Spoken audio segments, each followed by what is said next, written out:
नमस्कार, ईटीव्ही भारतमध्ये आपले स्वागत। आपण पाहत आहात न्यूज टाइम। विरोधकांना रस्त्यावर आणण्यासाठी पंतप्रधान मोदी मुंबईत। मोदींना विजय निश्चित करण्यासाठी रस्त्यावर उतरावं लागलं। या विरोधकांच्या टीकेला मुख्यमंत्र्यांचं ईटीव्ही भारतच्या मुलाखतीतून प्रत्युत्तर।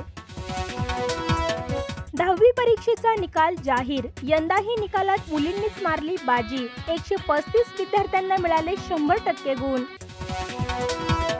अल्पवयीन मुलाच्या रक्ताचे नमुने डॉक्टरांनी फेकून दिले। पुणे ड्रंक अँड ड्राईव्ह प्रकरणी पोलीस आयुक्त अमितेश कुमार यांची खळबळजनक माहिती। रक्ताच्या नमुन्यात फेरफार प्रकरणी 2 वरिष्ठ डॉक्टरांना अटक।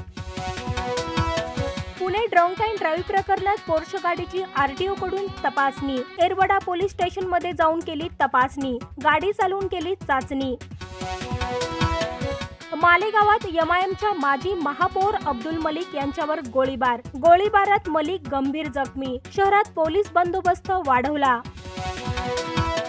विधान परिषद निवडणुकीत राज ठाकरे यांच्या एंट्रीनं भाजपाची कोंडी। मनसेनं कोकण पदवीधर मतदारसंघातून अभिजित पानसे यांना दिली उमेदवारी। भाजपाकडून निरंजन डावखरे रिंगणात।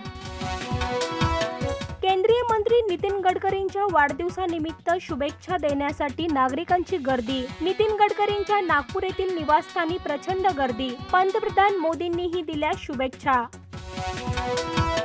राजकोट गेम झोन अपघाताचा सीसीटीव्ही व्हिडिओ आला समोर। वेल्डिंग करताना ठिणगी पडल्यानं लागली आग। आतापर्यंत जवळपास 35 जणांचा झालाय मृत्यू।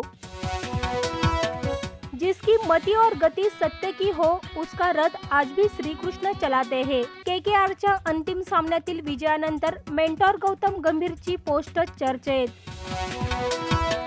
करण जोहरनं धडक 2 चित्रपटाची केली घोषणा। मागासवर्गीय मुलाच्या आंतरजातीय प्रेमाची आहे कथा। तृप्ती डिंबरी आणि सिद्धांत चतुर्वेदी करणार मुख्य भूमिका।